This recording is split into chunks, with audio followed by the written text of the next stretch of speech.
Hey, here we are, day 5, boundary setting day. Before we dive in, let's review what you've worked through this week. On day 1, we talked about why boundaries matter, how they're really about you coming back into alignment with your needs and not about controlling anyone else. And you decided where you're going to set your boundary. On day 2, we explored the difference between hard and soft boundaries, and you decided which one was best for your situation. Day 3 was about deciding in advance the consequence if your boundary isn't respected, so you're not scrambling in the moment. Then yesterday, Karina and I walked you through the energetics, giving yourself permission to set these boundaries and have these consequences so you can set your boundary from a grounded, firm place.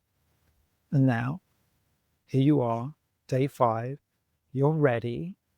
Even if you're a bit shaky, you are ready.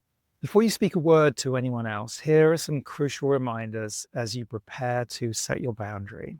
The more deeply you know you deserve the thing that the boundary makes space for, the clearer and stronger that boundary becomes. Take a moment to remember the need that's getting stepped over currently, and also take a moment to remember what you'll get from setting the boundary. Maybe your boundary is connected to your money or your health, time, energy. Maybe what you get from setting the boundary is safety, respect, spaciousness, peace, choice, autonomy, calm. Whatever it is, connect to what it would feel like to have that need met. And don't just think about it. Be in your body. What does it feel like to have that need met? Close your eyes if it helps. Breathe into it and feel it in your belly, in your chest, in your posture. Let it fill you up. And then say out loud, even in the mirror, if you want to supercharge this, what you deserve. I deserve to be respected. I deserve to feel calm in my own home. I deserve to be supported in running the house. I deserve to be supported in figuring out our finances. I deserve to enjoy Thanksgiving. I deserve to be heard. I deserve time to rest. I deserve peace. I deserve to make the choice. Declare it to yourself, for yourself. Your needs matter. This space is where you set the boundary from, whether it's face-to-face, on a call, in a message, in an email.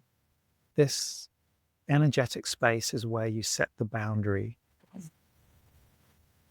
Now, when you set boundaries with certain people in your life, it can help to set up the conversation first. It might sound like, hey, Mum, Thanksgiving is coming up and I'd like to chat about how we can avoid the political argument that blew up last year. Can you talk on Sunday or sooner? Or, I need to chat with you about the money you've asked to borrow and the money I lent you before.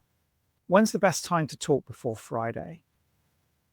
You're giving them a heads up and a timeline in which you want to have the conversation, in which they also have some choice, which communicates both the importance of the conversation to you and helps them feel respected.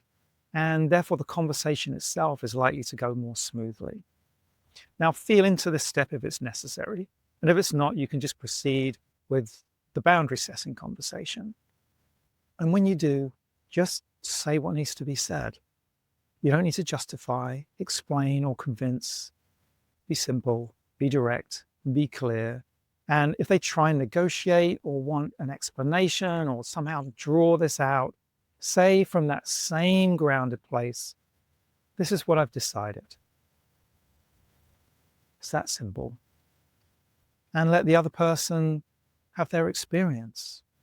How people respond to a boundary gives you really crucial information about them and their willingness and ability and capacity to respect you. And now this next step, you don't have to do, but it can be helpful to smooth the way with certain people in your life. You can validate their experience without budging on your boundary, even a millimeter. And that might sound like, I know this is a big change and it might take time to get used to, but I know you will. Or I know you're not used to me setting a boundary here, and it makes sense if you're shocked. Or I'm hearing that you really hate this. It is really different. It's a big change. And if they choose not to respect the boundary, follow through on the consequence from that same grounded place, not to punish, but to protect what matters most, which is your well being. Now, when someone is used to having things a certain way, they may get upset with you for changing things or even forget that things have changed. Makes sense, right? Boundary setting isn't always a one and done thing as much as we wish it was. So things might get bumpy and more chaotic for a while as the ecosystem finds its new balance. And you may have to restate your boundary or follow through with your consequence. And if you need to, come back to the exercise from a couple of minutes ago to reconnect with your deserving of what you're asking for. There it is. I believe in you. And even if it's still scary, even if your voice shakes a little when you set your boundary, that's okay. This is a muscle and you are building it. Come back to these videos as often as you need to rework the steps or revisit a particular step. And thank you for coming on this journey with me and showing up for yourself. I welcome feedback, questions, and I'd love to hear how your boundary setting goes. So just hit reply on the email or comment in the Facebook group.